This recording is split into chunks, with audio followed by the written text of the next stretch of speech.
प्यारे बच्चों नमस्कार। आज के इस वीडियो में आप सभी का स्वागत है। पिछले वीडियो में हम देख चुके हैं कि अक्षीय स्थिति और निरक्षीय स्थिति में विद्युत क्षेत्र की तीव्रता।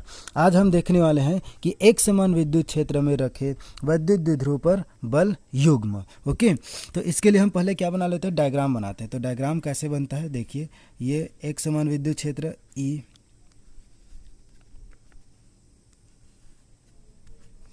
इस पर हम क्या रख देते हैं, एक द्विध्रुव रखते हैं। ठीक है, ये विद्युत क्षेत्र है, इसकी दिशा तो इधर होगा, विद्युत द्विध्रुव एक समान विद्युत क्षेत्र है। अब इसमें हम क्या रखते हैं, एक द्विध्रुव रख देते हैं। द्विध्रुव रखते हैं, कैसा रखते हैं, द्विध्रुव को थीटा कोण बनाते हुए, यहाँ थीटा कोण बनाते हुए रखते हैं। ये इधर ये माइनस क्यू आवेश है और ये यहाँ पास रख देते हैं हम प्लस क्यू आवेश को रख देते हैं। ओके, और इसके बीच की लंबाई कितना होता है आपको पता है, 2L होता है। ये ऐसा द्विध्रुव की लंबाई 2L होता है।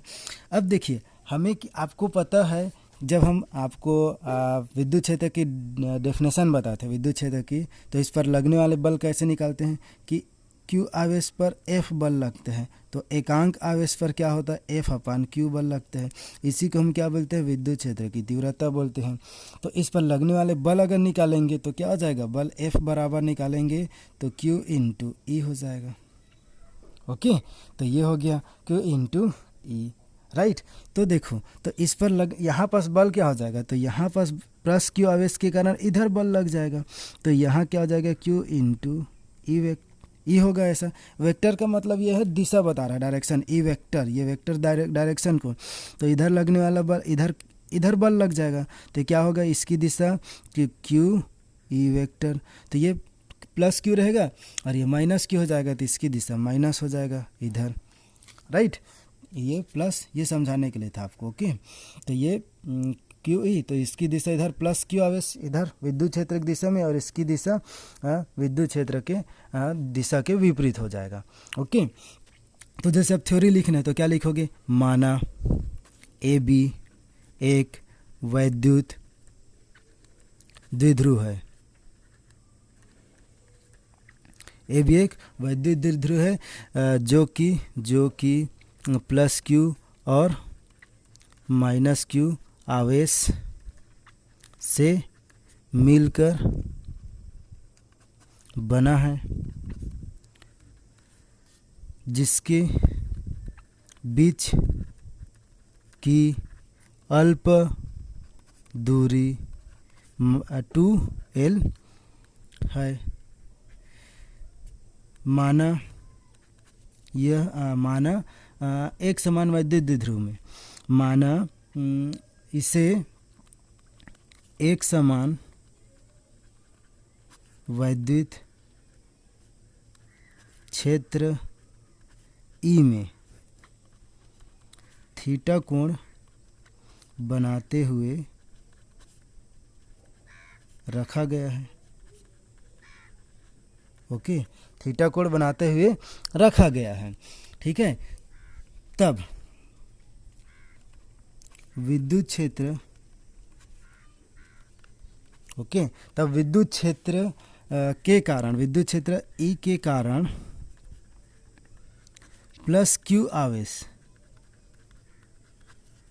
पर लगने वाला बल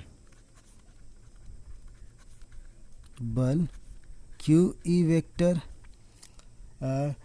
किधर लगेगा, ये क्षेत्र की दिशा में,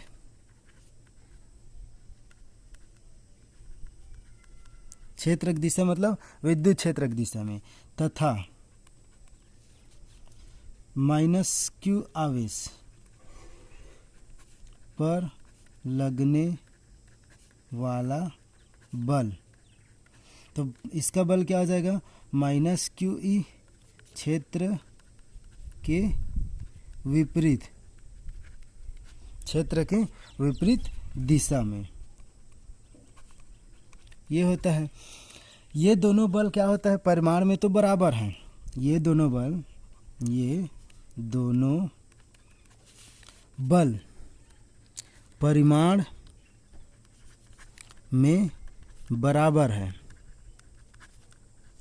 तथा दिशा विपरीत होने के कारण क्या करते हैं, ये बल युग्म का निर्माण करते हैं, के कारण बल युग्म का निर्माण करते हैं तथा द्विध्रुव को क्षेत्र, विद्युत क्षेत्र की दिशा में, क्षेत्र मतलब विद्युत क्षेत्र समझ जाना, क्षेत्र की दिशा में घुमाने का प्रयास करता है।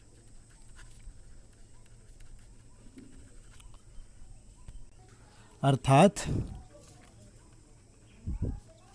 द्विध्रुव को घुमाकर क्षेत्र के समांतर लाने का प्रयास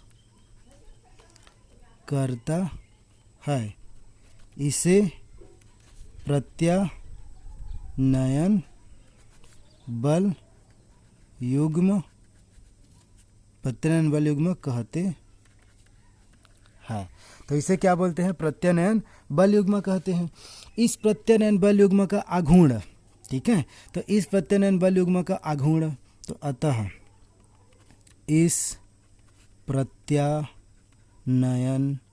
बल युग्म का आघूर्ण, तो आघूर्ण क्या हो जाएगा, तो आपको पता है आघूर्ण को हम किससे डिनोट करते हैं, टाउ से। तो टाउ इज इक्वल टू क्या होता है, टाउ इज इक्वल टू एक बल, आपको प्रत्यानयन बल युग्म का आघूर्ण मैं डेफिनेशन बता चुका हूँ, एक बल गुणित बल युग्म की भुजा, ठीक है, एक बल गुणित बल युग्म की एक भुजा, ठीक है। तो यहाँ से हो जाएगा टाउ इज इक्वल टू एक बल, तो एक बल मतलब कौन सा बल, कोई सा भी, देखो यहाँ पर इसका क्या लेना है, हमको परिमाण को लेना है, बल युग्म का आघूर्ण यहाँ लिख सकते हो परिमाण, ओके, परिमाण लेना है हमें, क्वांटिटी को लेना है, तो पॉजिटिव को लेना है। तो एक बल मतलब क्यू ई, और ये भी माइनस क्यू लग रहा था, हमें इसका परिमाण बल लेना है तो प्लस वाला लेना है, परिमाण लेंगे तो इसकी एक भुजा। तो देखो अब इसकी क्रिया रेखा, देखो ये क्या हो जाएगा, इसकी क्रिया रेखा बनाएंगे तो ये इधर जाएगा, और इसकी क्रिया रेखा बढ़ाएंगे तो ये इधर जाएगा, ये यहाँ पास मिल जाएगा, ठीक है। तो इनको नेम दे देते हैं, इनका नेम रख लेते हैं हम, ए रख लेते हैं, इनका नेम बी रख लेते हैं, और ये क्या है, सी है, ओके। तो बल युग्मक की भुजा, तो बल युग्मक भुजा ए सी या फिर बी सी, तो ए सी या बी सी होगा, ओके, ए सी या बी सी, राइट। तो क्या हो जाएगा यहाँ, एक बल, और जो बल युग्म लग रहा है बल युग्म, तो ये बल देखो, ये प्लस क्यू लग रहा है, ये माइनस क्यू इधर लग रहा है, और ये इधर, इसलिए क्या करेगा, ये एक दूसरे को घुमा करके, ये द्विध्रुव को घुमा करके इसकी समांतर लाने का प्रयास करते हैं। किसके समांतर, इसको ऐसा लेकर के आता है, ई की समांतर लाने का प्रयास करता है, ठीक है। तो इसीलिए इसको हम क्या बोलते हैं, प्रत्यानयन बल युग्म कहते हैं, क्योंकि वो प्रयास कर रहा है, प्रयत्न कर रहा है, इसलिए प्रत्यानयन बल युग्म बोलते हैं, राइट। तो एक बल क्या हो गया, क्यू ई, हमको परिमाण को लेना है, और बल युग्मक की भुजा, तो हम एक भुजा ले लेते हैं ए सी, राइट। इसको समीकरण एक ले लो, ए सी। अब क्या करना है, हमें इस ए सी का क्या निकालना है, मान निकालना है। तो ए सी का मान निकालो, देखो जब हम इसकी क्रिया रेखा ये हुआ, और इस बल की क्रिया रेखा ये हुआ, इन दोनों का आपस में मिला दिया सी, तो ये कितना है, 90 डिग्री। तो अब हम इसमें क्या करते हैं, त्रिकोणमिति अनुपात का यूज करके ए सी का मान निकालते हैं। तो त्रिकोणमिति अनुपात का यूज करते हैं, तो त्रिकोणमिति अनुपात में क्या होता है, आपको पता है कि साइन थीटा बराबर क्या होता है, लंब बटा कर्ण होता है। तो साइन थीटा बराबर लंब बटा कर्ण, मतलब हमको जिसका वैल्यू निकालना है, देखो साइन थीटा, तो साइन थीटा बराबर लंब बटा कर्ण होता है, तो हमें पता है। तो समकोण त्रिभुज, देखो समकोण त्रिभुज कौन सा है, A B C, A C B में, तो समकोण त्रिभुज ए सी बी में, ओके सॉरी, समकोण त्रिभुज ए सी बी में क्या हो जाएगा, देखिए। तो समकोण त्रिभुज, अब डायग्राम को देखना, समकोण त्रिभुज ए सी बी में, सॉरी ए सी बी लिखना, समकोण त्रिभुज ए सी बी में, तो ए सी बी में क्या हो जाएगा, तो ए सी बी में मिल जाएगा हमें साइन थीटा। तो sine theta is equal to क्या होता है, आपको पता है, लंब बटा कर्ण होता है। तो लंब का वैल्यू कितना है, लंब का वैल्यू यहाँ हमें मिल जा रहा है ए सी लंब है और कर्ण कौन है, ए बी। तो यहाँ से देखो ए सी का वैल्यू क्या मिल जाएगा हमें, ए सी का वैल्यू निकालेंगे तो A C is equal to हमें मिल जाएगा, देखो क्रॉस मल्टीप्लाई हो जाएगा तो A C is equal to मिल जाएगा A B into sine theta. और ए बी का वैल्यू आपको पता है क्या है, ए बी का वैल्यू ये देखिए 2l है, ए और बी का वैल्यू 2l है। तो यहाँ से हमें मिल जाएगा क्या, 2l। तो हम लिख सकते हैं इसको 2l साइन थीटा। तो ए सी का वैल्यू क्या मिल गया, 2l साइन थीटा। इस मान को समीकरण 1 में रख देते हैं।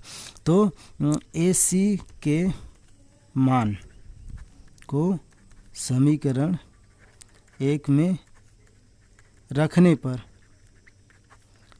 तो समीकरण 1 में रखेंगे तो क्या हो जाएगा, यहाँ से आप देख सकते हो कि टाउ इज इक्वल टू हमें मिल जाएगा क्यू ई इंटू क्या 2l साइन थीटा।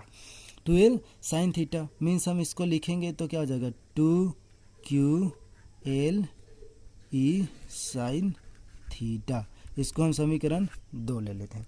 लेकिन अब आपको पता देखो 2ql इज इक्वल टू क्या होता है, वैद्युत द्विध्रुव आघूर्ण होता है। तो वैद्युत द्विध्रुव आघूर्ण होता है, वैद्युत द्विध्रुव आघूर्ण है ना। बल युग्म बराबर क्या होता है, प्रत्यानयन बल युग्म एक बल गुणित बल की दिशा में बल गुणित बल की दिशा में लंबवत बल। परंतु क्या होता है, P is equal to P लेते हैं, P is equal to 2ql लेते हैं। और 2ql को हम क्या बोलते हैं, वैद्युत द्विध्रुव आघूर्ण। तो वैद्युत द्विध्रुव आघूर्ण ये होता है। तो वैद्युत द्विध्रुव आघूर्ण, अब इस मान को क्या रख देते हैं, तो समीकरण 2 में P का मान रखने पर, समीकरण 2 से P का मान रखने पर नहीं, समीकरण 2 से बस लो। समीकरण 2 में P का मान नहीं, इसका मान रखेंगे, 2ql का मान रखेंगे हम। ओके, तो समीकरण 2 में, समीकरण 2 से ऐसा बोल दो, ठीक है। तो समीकरण 2 से क्या हो जाएगा, टाउ इज इक्वल टू हमें मिल जाएगा पी ई साइन थीटा हो जाएगा, ये पी ई साइन थीटा। और इसको अगर सदिश फॉर्म में लिखना चाहोगे तो क्या हो जाता है, tau vector is equal to P vector into E vector. तो इसको आप 11th में वेक्टर चैप्टर में पढ़े हो इसको। ओके, तो वेक्टर वाला जो पार्ट था उसमें आप पढ़े हो कि tau vector is equal to P vector into E vector, मतलब इसको बोलते हैं क्या, अदिश रूप बोलते हैं, ठीक है। प्रोडक्ट बोलते हैं, क्रॉस प्रोडक्ट मतलब सदिश रूप बोलते हैं, ठीक है। तो सदिश रूप में ये हो जाता है ना, इसको हम बोलते हैं सदिश रूप क्रॉस प्रोडक्ट में। ओके, अब इसमें कुछ स्थितियां हैं उसके देखते हैं, इसकी वजह से हमें कुछ केस मिलेगा जिसको निकालते हैं।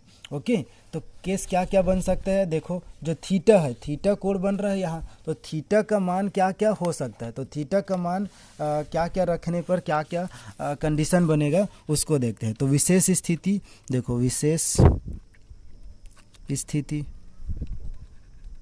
तो विशेष स्थिति में क्या क्या बन जाएगा, देखो फर्स्ट क्या बन सकता है, यदि थीटा क्या हो, 0 हो। फर्स्ट केस मतलब देखो ये वाला, ये जो ये थीटा है ये अगर क्या हो जाए, 0 हो जाए, तो 0 हो जाएगा तो क्या होगा, देखिए तो 0 होगा यदि आप लोग डायग्राम को देखते जाइएगा, यदि थीटा इज इक्वल टू क्या हो जाए, theta is equal to 0 degree हो, तो theta is equal to 0 degree हो तो टाउ इज इक्वल टू क्या हो जाएगा, देखो अगर मैं थीटा इज इक्वल टू यहाँ 0 रखूँगा ये वाला, तो थीटा इज इक्वल टू 0 रखने पर हमें टाउ का मान क्या मिल जाएगा, 0, क्योंकि साइन 0 का मान 0 होता है। तो ये क्या मिल जाएगा, टाउ इज इक्वल टू 0, यहाँ रखोगे तो क्या मिलेगा, 0। तो इस स्थिति में द्विध्रुव क्या हो जाएगा, स्थायी संतुलन में होगा, टी इज इक्वल टू 0। तो इस स्थिति में द्विध्रुव स्थायी संतुलन की अवस्था में होगा।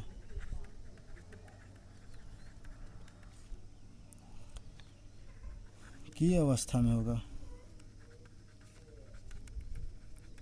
ओके, अब दूसरा केस देखो, दूसरा क्या रख सकते हैं, अगर हम थीटा 90 डिग्री हो जाता है, यदि थीटा क्या हो जाए 90 डिग्री। तो यदि थीटा 90 डिग्री हो तो टाउ क्या हो जाएगा, टाउ इज इक्वल टू 0 हो जाएगा।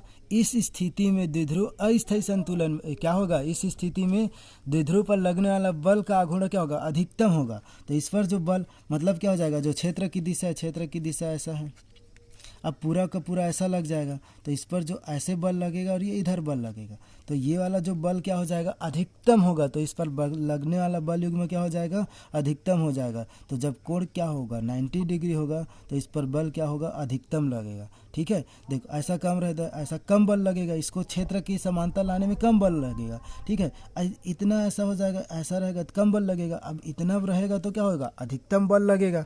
ओके, तो इस स्थिति में, ठीक है, तो यदि theta is equal to 90 degree हो तो टाउ इज इक्वल टू क्या हो जाएगा, टाउ इज इक्वल टू, देखो ऐसा हो जाएगा पी ई साइन 90 डिग्री, और साइन 90 डिग्री में क्या होता है, 1 होता है, p E is equal to 1 मतलब पी ई हो जाएगा। तो इस कंडीशन में टाउ का मान क्या मिलेगा हमें, पी ई, जो कि क्या होगा, अधिकतम होगा। मतलब इस पर लगने वाला बल का मान क्या होगा, अधिकतम होगा। तो इस स्थिति में बोल सकते हो, इस स्थिति में द्विध्रुव पर लगने वाला बल आघूर्ण अधिकतम होगा। ओके, और तीसरा केस अगर हो जाए, जैसे कि एक और केस, यदि थीटा इज इक्वल टू क्या ले लेते हैं हम, 180 डिग्री हो तो टाउ का मान क्या हो जाएगा, 180 डिग्री में टाउ का मान मतलब जब 180 अंश में, जीरो पर साइन का मान 0 होता है, 180 पर भी 0 होता है, तो यहाँ भी 0 हो जाएगा। लेकिन इस स्थिति में बोलेंगे, इस स्थिति में अब क्षेत्र के क्या हो जाएगा, अपोजिट हो जाएगा। तो इसको हम क्षेत्र के अपोजिट हो जाएगा, क्षेत्र के विपरीत दिशा में होगा। तो इस स्थिति में द्विध्रुव पर लगने वाला बल, ठीक है, मतलब इस स्थिति में द्विध्रुव पर लगने वाला बल ऐसा बोल सकते हैं, या इस स्थिति में द्विध्रुव अस्थायी संतुलन में होगा, अस्थायी संतुलन में होगा।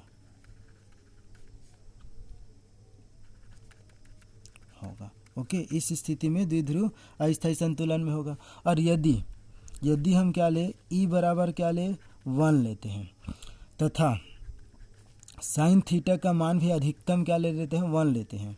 ठीक है, तो क्या हो जाएगा, तो देखिए tau is equal to p E sine theta, इसमें हम मान रखेंगे तो क्या हो जाएगा, देखो टाउ का मान क्या मिलेगा, पी, और ई का मान क्या हो जाएगा 1, और साइन थीटा का मान भी 1, तो टाउ इज इक्वल टू क्या हो जाएगा, पी हो जाएगा। मतलब अगर विद्युत क्षेत्र क्या बोल सकते हो कि किसी वैद्युत द्विध्रुव का आघूर्ण उस प्रत्यानयन बल युग्म के आघूर्ण के बराबर होता है जो वैद्युत द्विध्रुव पर उस समय कार्य करता है, जबकि एकांक तीव्रता के समान विद्युत क्षेत्र के क्या हो, लंबवत रखा जाता है। मतलब यहाँ साइन थीटा इज इक्वल 1, मतलब थीटा का वैल्यू क्या है, 90 डिग्री है, तब तो मिलेगा ये। ओके, तो आप क्या बोल सकते हैं इसको कि अर्थात जब द्विध्रुव को एक समान विद्युत क्षेत्र के लंबवत रखा जाता है, theta is equal to 90 degree, अर्थात जब द्विध्रुव को एक समान विद्युत क्षेत्र के लंबवत रखा जाता है तो वैद्युत द्विध्रुव का आघूर्ण बल युग्म के आघूर्ण के बराबर होता है। तो देखो ये टाउ और ये पी को हम क्या बोलते हैं, पी हमारा क्या है, द्विध्रुव आघूर्ण होता है, और टाउ क्या है, बल युग्म का आघूर्ण। तो बल युग्म का आघूर्ण और द्विध्रुव आघूर्ण, वैद्युत द्विध्रुव का आघूर्ण बराबर होता है जब हम क्या करते हैं, द्विध्रुव को क्या करते हैं, लंबवत रखते हैं। मतलब एक समान विद्युत क्षेत्र कैसे लंबवत रखते हैं, तो क्या होता है, और विद्युत क्षेत्र क्या हो, समान हो, एक समान हो, और ई इज इक्वल टू 1 मतलब एक समान हो, तो क्या होता है, बल युग्म का आघूर्ण और वैद्युत द्विध्रुव का आघूर्ण क्या होता है, बराबर होता है। तो आप लिख लीजिएगा लास्ट में कि अर्थात जब वैद्युत द्विध्रुव को एक समान विद्युत क्षेत्र में के लंबवत रखा जाता है तो वैद्युत द्विध्रुव का आघूर्ण बल युग्म के आघूर्ण के बराबर होता है। तो इस प्रकार ये 3-4 कंडीशन बनता है ये, ठीक, ये 3 स्थिति 4 केस बनता है। ओके, नेक्स्ट वीडियो में हम देखेंगे कि एक समान विद्युत क्षेत्र में वैद्युत द्विध्रुव को घुमाने में किया गया कार्य, ये देखेंगे। Okay, thank you for watching.